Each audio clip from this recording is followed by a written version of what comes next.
Opa, começou, Rogério. Você está no ar. Ô, Rogério, primeiro eu queria te agradecer, velho. Você é um cara que. Eu estava lembrando, Rogério, foi da. Quando você era novinho, lembra aquela viagem que nós fizemos de Minas Gerais até João Pessoa, de ônibus, lembra?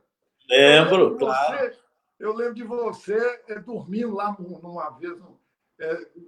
Tinha uma árvore, era uma escola, nós paramos para acampar, para descansar, né? Depois pegava o ônibus, eu lembro direitinho, porque você era um líder, né? Nós éramos só. Foi para construir a Confederação Trabalhadora de Educação, né? Uma Pois é. viagem longa. Eu lembro dessa viagem, Jesus, que Aham. no meio do caminho nós vimos um caminhão que virou Sei. de mortadela. Você lembra disso? E nós pegamos um pedaço de mortadela, tomando com uma cachaça ainda, para ir até João Pessoa. Imagina, cachaça com mortadela. Eita! Nossa, Pois é. Ô, todo Rogério, mundo. mas eu queria te agradecer e te parabenizar pelo trabalho que você está fazendo hoje. Você realmente virou assim, um multiplicador de informação no Congresso Nacional, conseguiu realmente ser uma das pessoas que consegue mostrar o que está acontecendo naquele Congresso Nacional. Então, queria te parabenizar por essa atuação sua. Você é uma máquina, né? Não para, não tem sossego, é sábado, é domingo, né? E eu gosto muito de você porque toda hora que eu te mando a mensagem, na mesma hora você responde, não tem esse negócio de esperar e tal. Então, é um parlamentar e é um parlamentar de fácil acesso. Então, eu queria te parabenizar, né? E parabenizar muito pela sua atuação de enfrentar. Em Minas Gerais, você enfrentou o Aécio Neves muito bem, desmoralizou o homem, colocou o homem lá embaixo e está desmoralizando esse presidente supremacista branco aí, o seu Jair Messias Bolsonaro. E eu queria já. Mas antes da gente entrar no assunto, Rogério, eu queria dizer o seguinte: esse programa que nós estamos começando, nós já fizemos uma aula e estamos fazendo essa aí como se fosse uma aula, sabe? Qual que é o nome desse programa? Classe com Jesus. É um programa que vai acontecer todas as terças-feiras. Eu sou professor, você também é professor. Então, todas as terças-feiras vai ter uma classe para a gente discutir assuntos da atualidade, discutir sociologia, discutir política, discutir economia. E cada hora vai ter uma pessoa aqui para tentar ensinar e mostrar e aprender também, né, como é que está essa nossa sociedade e como é que nós podemos fazer para transformar essa nossa sociedade. Esse é o objetivo desse programa, que acontece todas as terças-feiras, às 19 horas. Hoje está acontecendo às terças por causa da sua agenda, né? Por causa da sua agenda, então nós resolvemos passar esse programa para hoje, para atender a sua agenda, que terça-feira você está em Brasília trabalhando. Mas é todas as terças-feiras, às 19 horas. Então, Rogério, eu queria começar, porque o tema nosso hoje é o quê? É os antifas, né, versus os supremacistas brancos. E os antifas são o quê? São os antifascistas. Né? Os antifascistas, eles começam já na época do Mussolini, lá para o ano 1920, já tinha antifascista. Mas ele se consolidou mesmo como antifas, como antifascistas, no pós-Segunda Guerra Mundial, quando o Hitler perdeu a guerra, que já tinha disseminado todos os judeus, os comunistas, foram praticamente tudo mortos, mas sobraram alguns sindicalistas, já mais velhos e tal, e começou a fazer esse movimento de antifas para denunciar aqueles nazistas que ainda estavam ali e denunciar esses nazistas. Então, era o papel dos antifas continuar lutando contra os fascistas e contra os nazistas. Né?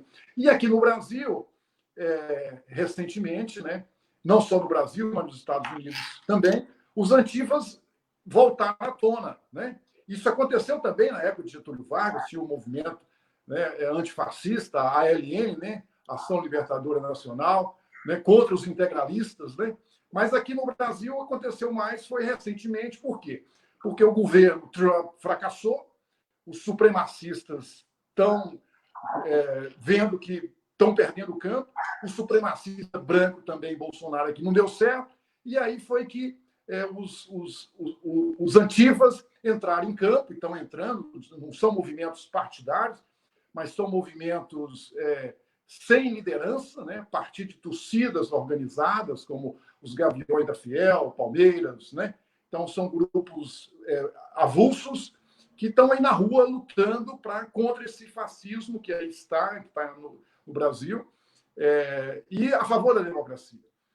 E você é uma das pessoas que tem acompanhado essa luta, e hoje é um dia de comemoração, né? Porque os antifascistas estão conseguindo lutar, inclusive colocou na cadeia uma supremacista branca, racista, né? Que é a Sarah Winter, né, Rogério? Conta essa história da Sarah Winter para nós, Rogério. Vamos lá, Gelson. Em primeiro lugar, te agradecer aqui pelo convite, parabenizar você pelo programa, né? Classe, né? Classe com Jesus.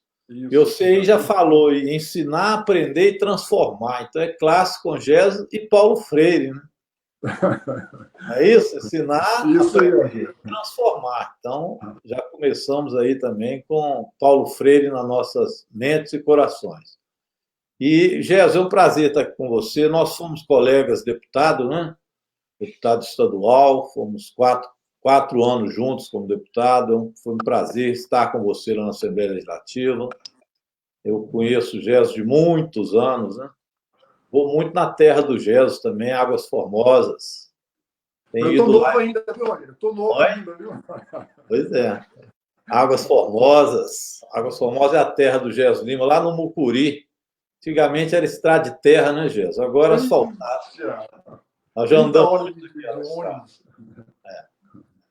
Então, Jesus, é um prazer estar aqui com você, viu? Eu te admiro muito, gosto muito de você. Foi excelente prefeito em Betim, vereador. Então, nós temos uma trajetória muito parecida, né? De fundação da UT, União dos Trabalhadores do Ensino, como professor, depois ajudamos na formação da CUT, na fundação do PT. Então, a trajetória minha do GES é a trajetória de, na época, jovens, numa efervescência política muito grande, uma geração que fez transformações importantes no Brasil. Então, a gente representa isso. E é com muita tristeza que a gente vê esse momento político, econômico, social e de pandemia no Brasil. Afinal de contas, nós já estamos chegando a quase 900 mil pessoas infectadas, quase 50 mil mortes, mais de 45 mil mortes. É uma pandemia terrível. E do jeito que está indo no Brasil, com o governo Bolsonaro, ao invés de combater a pandemia com unidade da nação, com pulso forte, ele incentiva o contrário, que é também uma característica do fascismo, que eu vou falar daqui a pouco, mas é a eugenia, né? Ele vai limpando, segundo a concepção dele, as raças. E neste caso da pandemia, o pensamento é um pouco esse. Quem está morrendo? Os mais fracos, os mais doentes, os mais velhos. Depois vai para a periferia. Os negros. Aí vai para a periferia. Os negros, os pobres, os do interior. Enfim, isso chama eugenia, é parte também do fascismo. É a forma como ele encara a pandemia. Então, isso está virando um genocídio. Infelizmente, pessoal, a expectativa já é de que nós vamos ter mais de 100 mil mortes no Brasil. Já passamos dos 40 mil, que era uma marca que a gente pensava nela e já dava dor de cabeça, agora já falam em mais de 100 ou até 120 mil mortes no Brasil. É um genocídio. O Bolsonaro é culpado disso pela forma como ele conduz esse processo. Agora, além disso, ao mesmo tempo em que ele comanda o genocídio, ele comanda também a economia indo para o brejo, para o buraco. Porque quanto mais forte é a pandemia, mais difícil é a recuperação da economia. Bobagem achar que, se for tudo de uma vez e morrer muita gente, recupera a economia mais fácil. Não é. Cientificamente, isso nunca ocorreu. Então, nós estamos indo para uma crise econômica que já era muito grande, que agora se aprofunda, e essa crise econômica leva a uma crise social perversa. Nós já estamos com 14 milhões de desempregados, as pessoas não estão conseguindo viver nem na informalidade, é o que nós estamos chamando de invisibilidade. A única verba que eles podem ter, esses R$ 600, foi a oposição que aprovou e que eles querem cortar agora e voltar a R$ 200 ou R$ 300, que é o corte que Paulo Guedes está prometendo. Então, isso aprofunda a miséria no meio da pandemia de forma avassaladora. Ora, o que eles receitam para recuperar o Brasil? Mais arroxo. Então, Paulo Guedes fala em retomar o processo das reformas ultraliberais que levaram o Brasil e estão levando para o buraco. Estas reformas, ao invés de fortalecer o Estado e, com isso, fazer a roda da economia girar e socorrer as pessoas, ela abandona as pessoas ao sabor da lei do mercado, da lei do capitalismo. Agora, então, e aí eu chego no assunto que nos traz aqui, para exercer um programa desse, que aumenta a miséria, retira direitos dos trabalhadores, acaba com a Constituição no que diz respeito àquilo que ela preserva do serviço público para atender ao povo, especialmente educação pública, saúde pública, assistência social. Liquida com os programas, tipo Minha Casa Minha Vida, Bolsa Família, permite que o meio ambiente seja devastado, como está sendo no Amazonas, para privilegiar o agronegócio e o garimpo ilegal ou as grandes empresas mineradoras. Com um programa desse, não se pode fazer dentro do sistema democrático. Não cabe dentro da democracia, porque o Congresso Nacional reage, os deputados reagem, o povo reage nas ruas, e o Supremo Tribunal Federal reage, porque são medidas autoritárias feitas ao arrepio da lei. Por isso, o Bolsonaro ele é intrinsecamente autoritário. Por isso ele é fascista, porque só dentro deste regime ele conseguiria fazer aquilo que ele quer do ponto de vista de programa econômico social para o Brasil. Então, a reação, Gels, ela começa porque as pessoas veem que Bolsonaro quer tolher a liberdade de todo mundo para aplicar esse programa. Então, agora a ficha está caindo do que é o governo Bolsonaro. Aí aparecem, sim, os antifas. E, olha, hoje nós tivemos uma reunião do Diretório Nacional do PT, e sabe quem esteve lá? Um dos dirigentes da torcida organizada do Corinthians, que organiza, agora, do ponto de vista das torcidas organizadas, o antifas. São militantes políticos, geralmente não têm partido, alguns são do PT, outros PCdoB, PSOL, mas a grande maioria desses dirigentes não tem partido, mas é muito caro para eles a liberdade, que é a única forma que eles têm de reagir.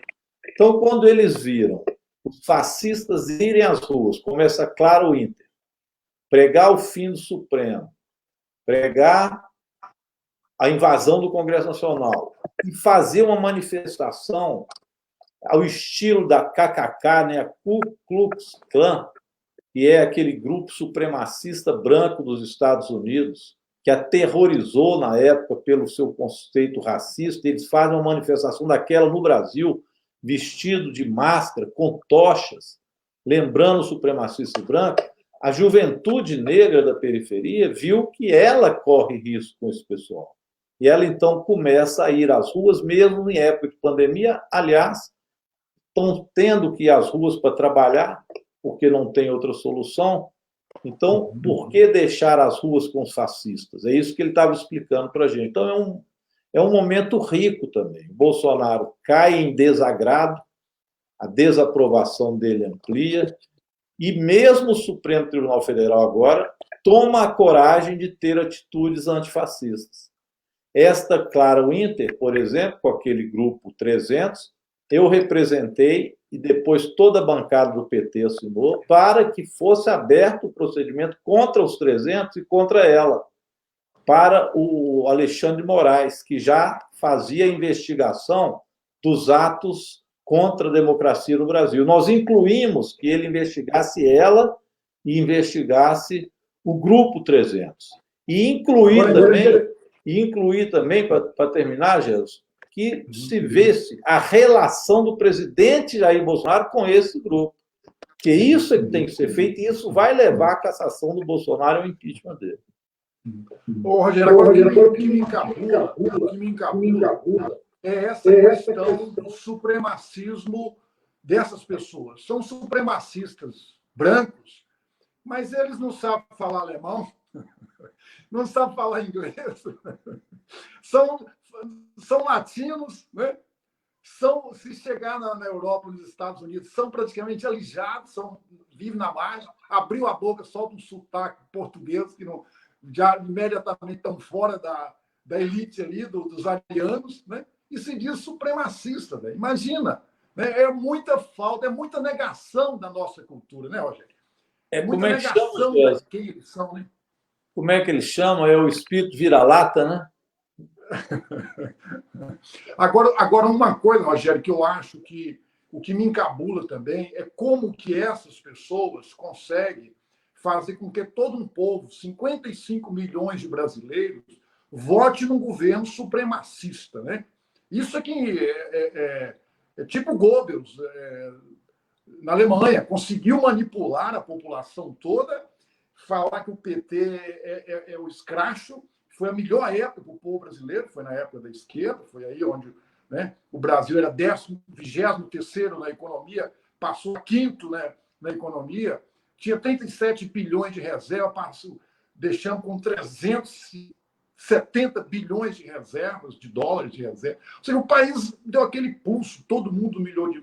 Mas eles conseguiram fazer de tal forma uma publicidade, uma propaganda, né, que conseguiu fazer com que o povo negro, mais 55% da nossa população é afro, um povo negro, afrodescendente, votasse no supremacista. Né?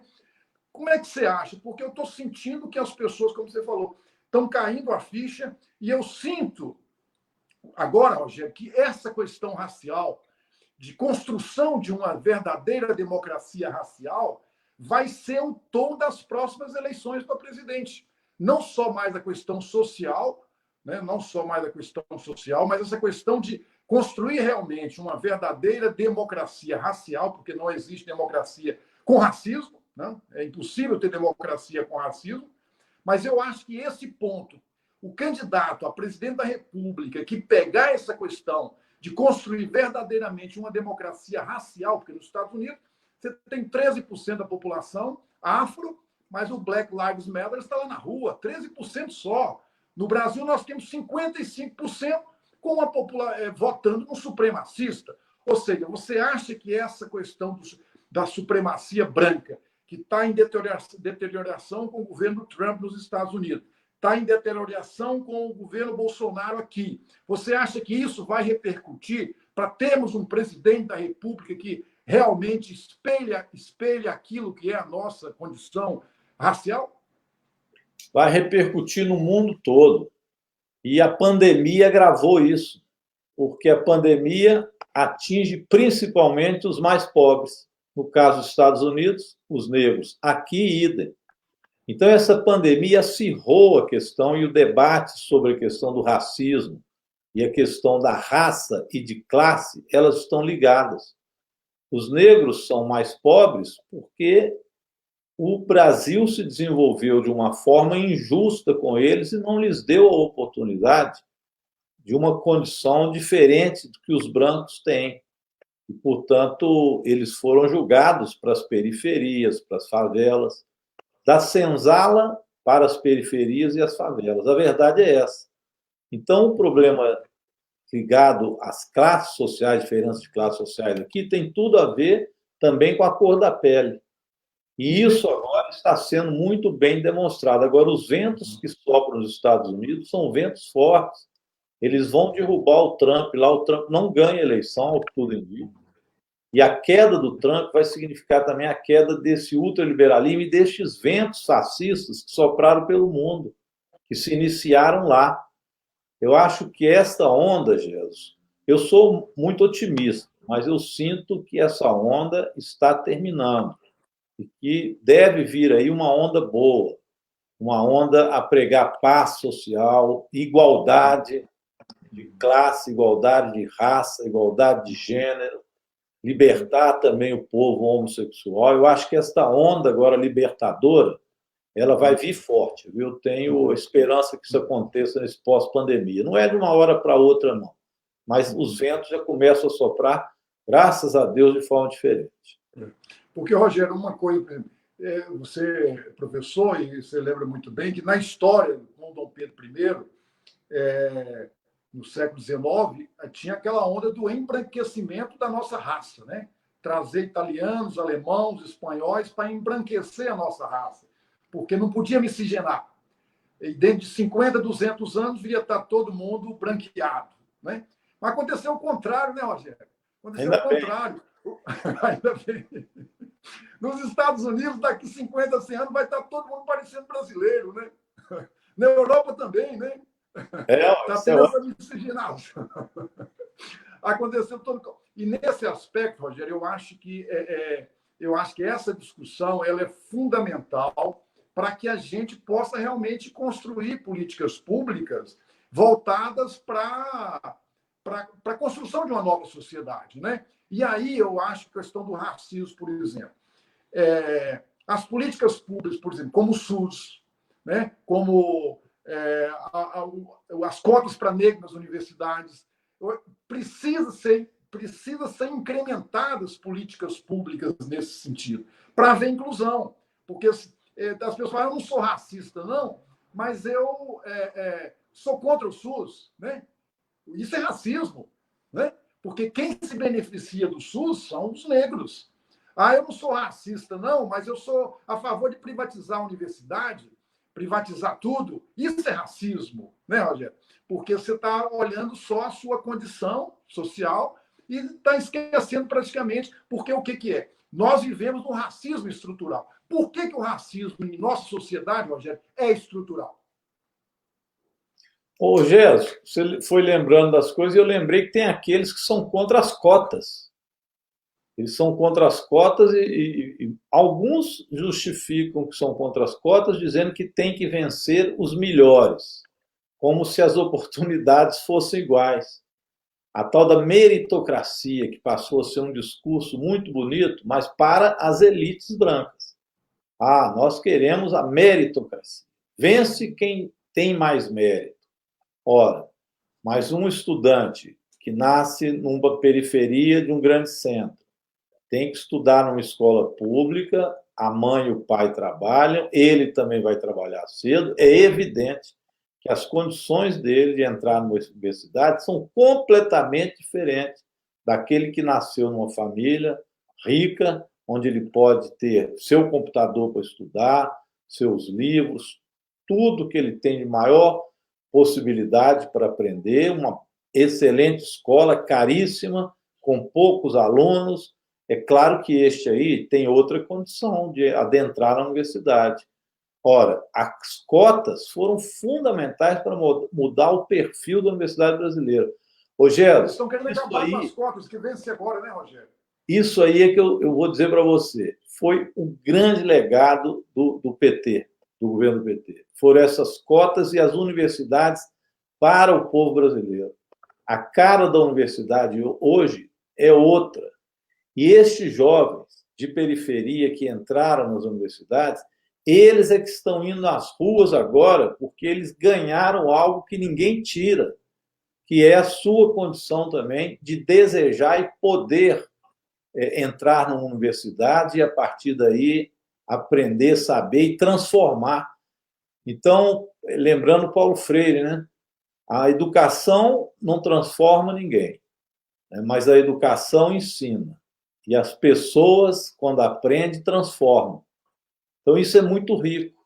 Então, esses jovens negros, essas jovens negras que entraram na universidade pela política de cota e pela política de divisão de rendas. Você tem a cota racial, mas tem a cota também pela questão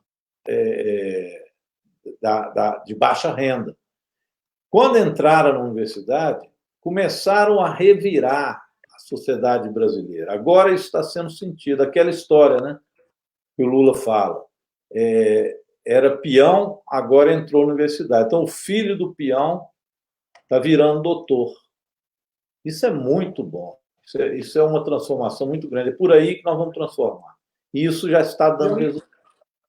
Rogério, e além disso, a Dilma criou as cotas para negros nos concursos públicos, né? Que foi outro grande avanço.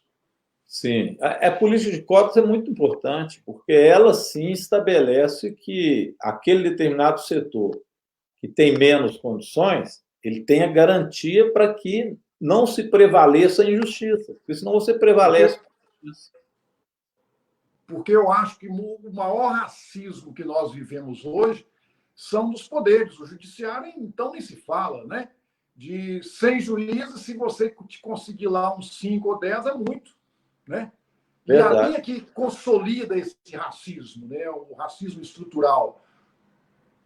Ô, Gesso, além disso, também as mulheres, né?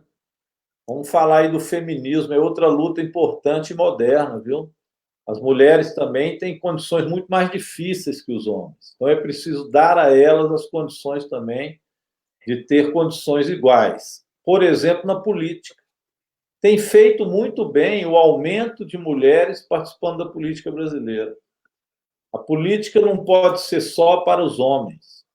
A política tem que ser para todos. E as mulheres têm as suas especificidades. E elas nos ajudam muito a enxergar a política do ponto de vista também de quem é mais fragilizado. Sabe? Então, é outro também aprendizado importante que nós tivemos, a luta pelo feminismo. E Feminismo, as, raça. mulher, e as mulheres negras, né, Rogério? Isso.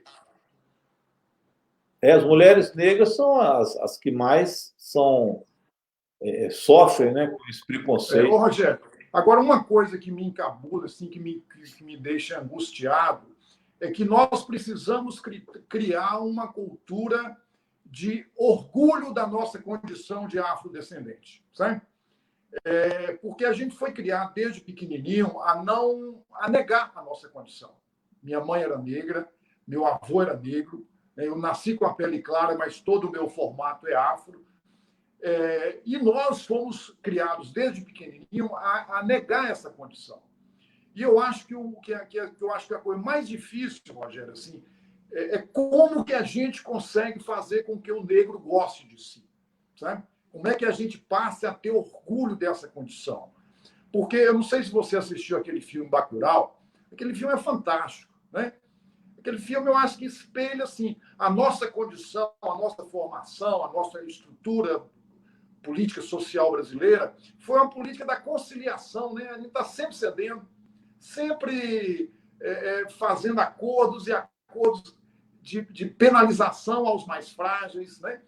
E enquanto não houver aquilo que aconteceu naquele filme Bacurau, que é das pessoas falando, não quero mais migalha, né? E eu não quero mais, eu quero direito, eu não quero mais semivida, eu quero viver, né? Enquanto a gente não criar essa condição, esse orgulho dessa miscigenação, dessa descendência nossa, enquanto a gente não gostar de ser negro, eu acho que o Brasil não sai desse buraco que está. Agora, como é que constrói isso? Eu acho que esse é o grande desafio. É verdade. Mas eu acho que constrói com isso que você falou mesmo, dando e ele conquistando igualdades, conquistando o direito de estar na universidade, conquistando os mesmos direitos de todos. É a briga por direitos. Isso é que vai fazer com que as pessoas sintam orgulho do que são. Então, quando a pessoa estuda, vai para a universidade, ela sabe que ela está ali, ela tem as mesmas condições, ela luta por aquilo. É o que está acontecendo com essas manifestações nos Estados Unidos, espalhando pelo mundo inteiro.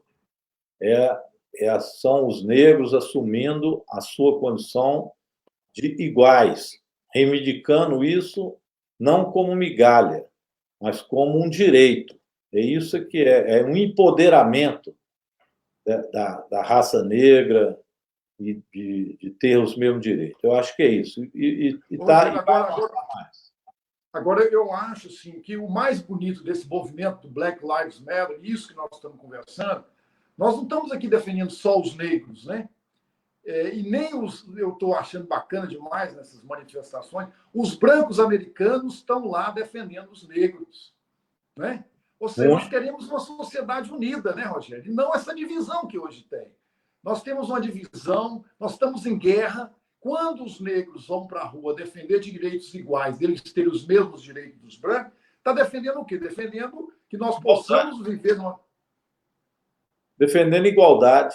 Defendendo Você igualdade. no negócio, eu vou voltar aí ao governo Bolsonaro. Como é que o governo Bolsonaro consegue governar? Você falou em dividir, né? O Bolsonaro é um cara que só governa na divisão. É impressionante. Então, ele coloca evangélicos contra católicos, como se fosse antagônico. É tudo povo. O povo tem a sua fé e pode ter igrejas diferentes, mas isso não os divide. Mas o Bolsonaro divide. Para ele é interessante dividir. Ele faz divisões falsas para evitar que o povo unifique um programa e uma luta. À medida em que a gente unificar o nosso povo brasileiro em torno de um programa, e um deles é a democracia, tanto a democracia política, quanto a democracia racial, quanto a democracia de classes. Se a gente unifica o povo em torno da luta por essas igualdades democráticas no amplo sentido, as divisões que existem, que ele exacerba, não serão preponderantes. O preponderante será a unidade do povo em torno do bem viver, em torno de um programa. Aí não tem como as elites dominarem, porque o povo não estará dividido em frações que não lhe importam do ponto de vista, né, da unidade que o país precisa ter. É isso que eu acho que é o nosso segredo, é garantir essa unidade aí. E para garantir essa unidade, Rogério, é importante esse empoderamento dessas pessoas que foram o tempo todo alijados, né? Ou seja, as pessoas precisam saber que elas têm poder, né? É o nosso Michel Foucault. Cada um de nós é um micropoder. E cada um de nós continua. E que lutam um pelo outro. Então, quando você citou que os brancos americanos estão na luta dos negros, é porque eles também estão reconhecendo que não é possível uma sociedade que seja injusta e antidemocrática, que atinge também ao branco que não é das elites. Aí você começa a ter a unidade de um povo americano e não a separação entre negros e brancos, que favorecem a desunião popular. Por isso, essa unidade que você citou ela é muito importante, mas ela tem que ser construída a partir do reconhecimento do direito do povo negro a não ter racismo e a não ter preconceito e a não ter desigualdade. Rogério, é isso aí. Eu acho que nós precisamos, por exemplo, né, nessa pandemia, voltando à questão da pandemia, quem mais está perdendo emprego, né, são os negros, né? Olha, o negócio de emprego, essa questão está gravíssima, viu, Gerson? O que acontece? Não chega crédito também para o micro e para o pequeno empresário. O crédito não está chegando. O Bolsonaro não deixa desenvolver uma política anti-pandemia. Os R$ 600 que nós aprovamos na marra não chega. Chegou a primeira parcela, faltando muita gente, e ele dificulta o pagamento da segunda parcela e já fala em acabar com o programa. Por que isso? Porque essas pessoas só podem ficar em casa se tiver R$ 600, senão eles não têm como ficar em casa. Eles têm que ir para a rua ganhar dinheiro. Então, o Bolsonaro está expulsando essas pessoas. Depois, ele não deixa chegar o microcrédito ao pequeno empresário, é um microempresário. As pessoas, esses microempresários estão fazendo o quê? Demitindo. Então, os trabalhadores estão perdendo emprego. Nessa pandemia, já foram 2 milhões a mais de desempregados. É claro, vai atingir quem? Que não conseguiu os R$ 600, estava na informalidade e não pode trabalhar. A maioria são negros. Esses trabalhadores também, evidente, a maioria são negros. Então, a pandemia pega também de forma desigual. Agora, é um caso dessa pandemia que está acometendo aí massas de milhões de pessoas nessas periferias pelos grandes centros, jovens, a não ter absolutamente nada o que fazer. Então, esse desespero deles os está também julgando agora nas ruas para protestar contra o governo Bolsonaro. A pandemia está revelando um quadro de gravidade tão grande e ela é acirrada com o próprio Bolsonaro através da crise política. Porque como ele vê que ele não consegue impor esse programa ao Congresso, como eu disse, e à democracia, ele quer fazer de forma autoritária. Aí ele começou a se chocar, sabe com quem? Com os jovens. Porque se tem uma coisa que o jovem luta é liberdade, né? O jovem luta muito por liberdade, por democracia. Quando ele vê que está sendo ameaçado pelas polícias na periferia, que agridem os negros, os pobres, eles começam também a ver que esta política do Bolsonaro de reforçar o armamento, as milícias e as polícias, estão fazendo mal à sua liberdade. O jovem reage. Então, por isso, nós estamos vendo tanto jovem na rua. Isso é muito bonito, viu? É um novo movimento. Porque o jovem fica sem saúde. Se ele ficar em casa, passa fome. O outro risco é a Covid, né? O outro risco é a polícia. Então, ele vai para a luta, ele não vai ficar parado, né? Então, é por isso que eu acho que realmente está acontecendo esses movimentos todos. Ô, Rogério, agora eu queria te fazer outra pergunta. Ela mais hoje a nossa Benedita estava falando, e eu concordo com ela também, sobre essa característica da cultura. Nós não falamos da cultura, né? A Benedita fala muito como negra. A cultura é essencial para a unidade do povo também. Por isso que eles não gostam da cultura popular. Eles tentam colocar, por exemplo, Umbanda com coisa ruim, né? Como se a religião africana fosse, como eles falam, macumba. Por quê? Porque eles sabem que, pela cultura, o povo se une muito. E olha que interessante essas torcidas antifas, né? Do Cruzeiro, do Atlético, do São Paulo, do Palmeiras, do Corinthians. Isso tem muito a ver também com cultura popular. Os jovens que adoram futebol, o povo brasileiro que adora futebol, agora está descobrindo no futebol também, e nas torcidas, olha só que interessante, uma forma de se organizar e valorizar a cultura deste ponto de vista, inclusive dos esportes. Então, a cultura, ela exacerbando, ela é também um instrumento de mudança. Cultura e educação. Uhum. Ô, Rogério, agora uma coisa que me preocupa é que esse governo do Bolsonaro, Paulo Guedes, eles não estão com nenhuma perspectiva de solução do problema da economia a curto prazo. Véio. Você vê, por exemplo, que tem solução, né, Rogério? Tem 6 pessoas no Brasil que têm a riqueza de 100 milhões de brasileiros. Esses 100 milhões, com certeza, é afrodescendente.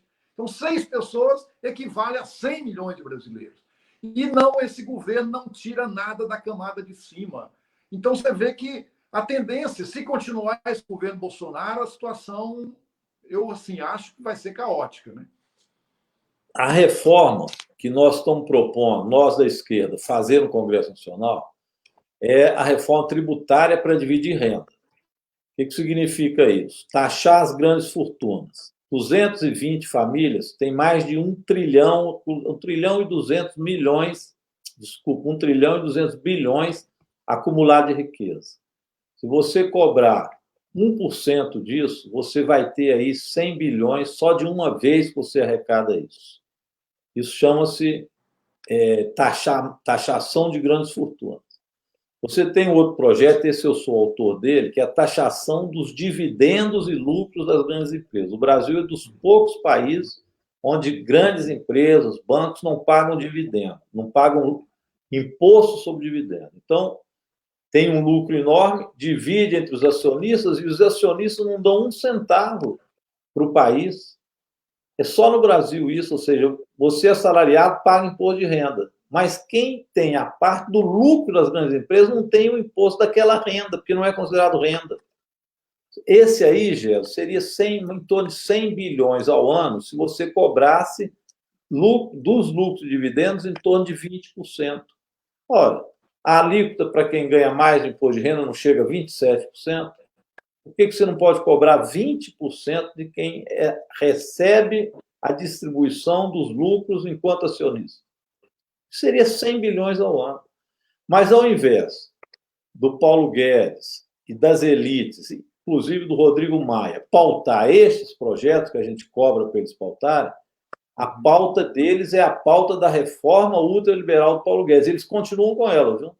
Já estão anunciando que assim que o Congresso retomar, eles vão voltar com a pauta do Paulo Guedes de enxugar mais ainda o Estado, o que significa tirar as verbas da saúde pública, do SUS, da educação pública, tirar as verbas que são destinadas ao serviço que é prestado à população para o mercado, e para que o orçamento não se responsabilize pelo público que nós aprovamos na Constituição de 88. Então, as medidas do Paulo Guedes são para aprofundar ainda mais esse quadro neoliberal. Agora, imagina depois da pandemia, o Brasil economicamente arrasado, com uma perda de PIB que vai ser pelo menos 6,5%, 7%, com em torno de 15, 16, 17 milhões de desempregados. A economia informal batendo na casa de 50%. O que você vai fazer? Privatizar a empresa? Vai vender a empresa a que preço? Quem vai querer comprar a empresa brasileira com preço bom? Então, você teria que fazer exatamente o contrário. Fortalecer o Estado, fazer com que o Estado planejasse a retomada da economia com investimento em infraestrutura, em educação, em saúde, em saneamento básico, e mover a economia a partir das necessidades estratégicas do povo brasileiro. Mas não, já penso em entregar tudo. Por isso que a Amazônia vai sendo entregue, como está sendo as mineradoras, ao agronegócio, numa devastação horrorosa, que é outro problema que nós não falamos, mas que é tão grave quanto os que nós temos aqui, que é a questão ambiental brasileira. O Brasil está sendo destruído, consumido o seu meio ambiente, as suas riquezas, por obra e graça de uma política predatória do governo Bolsonaro em relação com Trump. Pois é, agora eu acho, Rogério, que o povo, assim, nas manifestações que eu vejo nos Estados Unidos, no Black Lives Matter, eu sinto o seguinte: há uma defesa forte do seguinte sentido. Não adianta só essa democracia participativa, povo na rua, organizações. É necessário que haja um fortalecimento da democracia representativa. E para ter democracia representativa, o que é democracia representativa? É voto. E isso eles estão publicizando muito isso. Não adianta ir para a rua só manifestar, lutar, isso é importantíssimo, mas o mais importante é o quê? É o voto. E o brasileiro, nós brasileiros, precisamos começar a dar um voto mais um voto de classe, um voto racial, né? Com certeza. Fortalecer o sistema democrático dessa forma. Eles agiram muito. Por que o Bolsonaro chegou aí? Porque as elites começaram a falar mal da política. Ah, política não vale nada, político não vale nada, política é isso, política é aquilo. E abriu espaço para quem? Para o mercado. Ora, o que muda e pode transformar a sociedade é a política. Depende do caminho que essa política toma, mas só ela pode mudar o rumo das coisas. Sem a política não se muda o rumo. Se você não tem a política, o que vai mover? A regra e o mecanismo do sistema que está aí, que é o sistema capitalista e o mercado. Então, ele vai se perpetuar. O que pode interromper isso? Uma política distinta, que deliberadamente pegue esse sistema, coloque ele a se mover para o bem geral, para as igualdades sociais, um novo tipo de economia, que taxe as grandes fortunas, que divida a renda. A política que pode fazer isso. Quando eles conseguiram desgastar a política dessa forma, apareceram esses falsos profetas aí da política, que diziam que não eram políticos, para permanecer as coisas como elas eram do interesse do mercado. Está aí o Bolsonaro. Aliás, o fascismo é isso. O fascismo está sempre ao dispor dos grandes capitalistas. Sempre é assim e foi assim na Alemanha. Eles representam os interesses dos mais poderosos, com um sistema antidemocrático, autoritário, mas sempre representando os interesses dos patrões, dos grandes. Você vê que o Bolsonaro é assim. Para o trabalhador, nada. Toda a política do Bolsonaro é para o grande empresário. Rogério, para encerrar a nossa live, eu queria te fazer uma última pergunta. É sobre a questão do financiamento público da democracia. Eu acho que esse foi um grande avanço que houve na sociedade brasileira, foi a questão do financiamento público, que antes era financiamento empresarial, esses sistemas todos corruptos e sem transparência, né? Então, foi um grande avanço ter aprovado realmente o financiamento público da democracia. Só que eu sinto que os partidos que passaram a ter recurso não fizeram na mesma proporção à democracia interna. Né? Não fizeram na mesma proporção à democracia. Os seus partidos ficaram ricos e agora resolveram ficar autoritários, né? Sem democracia, sem participação. Eu acho que precisa agora aprofundar essa discussão de ver como é que os partidos políticos se tornem democráticos. Né? E aí eu queria que você comentasse, por exemplo, essa última decisão que aconteceu dentro do nosso próprio partido, que foi a questão de acabar com as prévias para prefeito, né? Sendo que há possibilidades de, hoje você vota remotamente, milhões e milhões, agora as universidades vão poder votar, os estudantes vão poder votar. Como é que você vê isso, essa questão da democracia interna dos partidos políticos? Você acha que é legal as pessoas se fecharem e agirem de forma antidemocrática, como, infelizmente, o nosso partido agiu recentemente? Gê, você tocou num problema crucial, né? Democracia é sempre algo que você tem que estar lutando por ela incessantemente. A luta pela democracia não pode parar. Se ela para, o autoritarismo impera. Esse financiamento privado de campanha, através de empresas, foi um malefício para o Brasil. Ele permitiu a corrupção, os partidos faziam campanhas milionárias, sem necessidade. Isso levou a que quem ganha a eleição contrata a empresa que deu dinheiro para poder fazer obra, paga um preço mais caro. Nós vimos isso, né? E isso aí desmoralizou muito a política. E os partidos eram financiados dessa forma, durante a eleição, mas não só. Inclusive o PT, foi um dos problemas apontados, que eu acho, no Partido dos Trabalhadores, foi esse. Ele acabou entrando no mesmo esquema de financiamento de todos os partidos. Então, isso era um problema da democracia brasileira, que funcionava de forma equivocada. Nós conseguimos romper com o financiamento de empresas. Isso ajuda muito. E conseguimos baratear o custo das campanhas. As campanhas hoje são mais baratas. E com a internet não precisa ter campanha cara.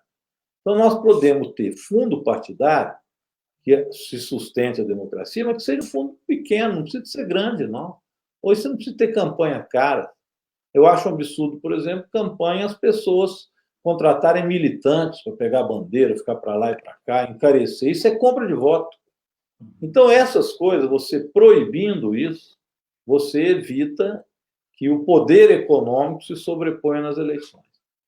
Então, o primeiro é isso. Eu acho que nós podemos, inclusive, diminuir os valores dos fundos partidários e as campanhas serem cada vez mais militantes. Quanto mais militante for a campanha, mais democrática ela é, porque ela se move pelas ideias e não pelo dinheiro. Esse é um ponto essencial. O segundo é que é preciso ter regras de democracia interna nos partidos. E, no caso do PT, nós temos uma máquina muito burocratizada, muito antiga. A forma não se renova aos dirigentes. A gente tem dirigente do PT, não vou citar nomes aqui não, você conhece, que estão lá desde criancinha.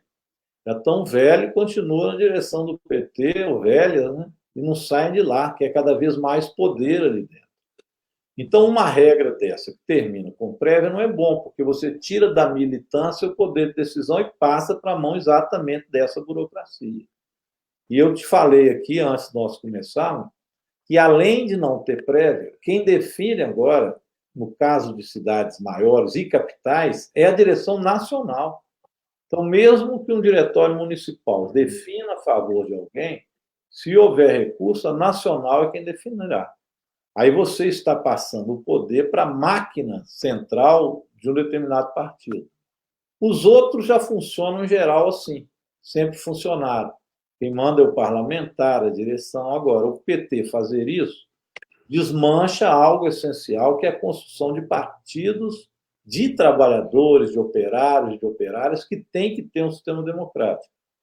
Nós vamos ter que revirar no PT essas coisas, viu? O funcionamento interno do PT está ultrapassado em relação ao que se precisa para construir algo democrático. Por isso, muitas vezes, os partidos perdem credibilidade. As juventudes não enxergam nos partidos o elemento transformador. Isso é ruim, porque sem partido não se transforma. Mas se você não tem confiança no partido, como é que esse partido vai representar os eleitores de maneira orgânica, né? Então, eu vejo com muita preocupação isso que foi aprovado agora. Dizem que é em época de pandemia, mas você já viu, né? Depois da pandemia, quem sabe, isso passa a ser regra, porque a burocracia central gostou do poder que adquiriu. É muito ruim isso. Tem que dividir poder e não centralizar. Rogério, então eu queria, para encerrar, te agradecer muito aqui por esse bate-papo.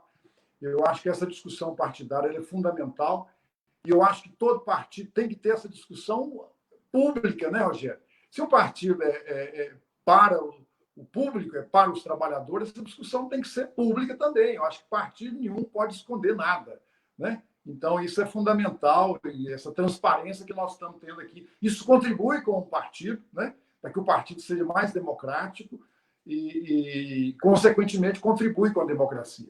Então, eu queria te agradecer mesmo. Essa questão, até pegar algumas experiências de alguns partidos de esquerda internacionalmente, que têm até prévias para escolher os seus candidatos até em cargos proporcionais. Então, você depois vai às urnas para escolher tal partido, mas dentro do partido existe a eleição e você formata a lista do partido de quem serão os candidatos. Aí você dá poder realmente aos filiados do partido, que são as chamadas prévias partidárias, né, amplas. Eu sou muito favorável a essa ideia. Quanto mais democratismo, melhor.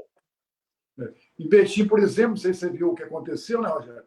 4.000 filiados do nosso partido foram alijados, deixaram de lado, sem quiser votar, e 38 pessoas foram lá e escolheram quem vai ser candidato. Né? Poxa, não é transparente isso, não é democrático, né, Rogério? Belo Horizonte vai ser o mesmo jeito. Também vai escolher através só do diretório municipal. Também é muito ruim. Ô, Gesso, mas é isso. O Gesso deu uma paralisada aí a internet dele. Eu não sei se vocês estão me ouvindo. Mas eu já despeço, né? Agradecer o Gesso aí pela oportunidade de a gente estar junto. E despedir dos companheiros, né? Agradecer muito, dizer que estamos sempre à disposição. Meu mandato está lá em Brasília, a gente tem também, né, nossa construção em Minas Gerais e vamos estar caminhando com o companheirado. Gesso Lima, um grande abraço. Sempre na luta, hein?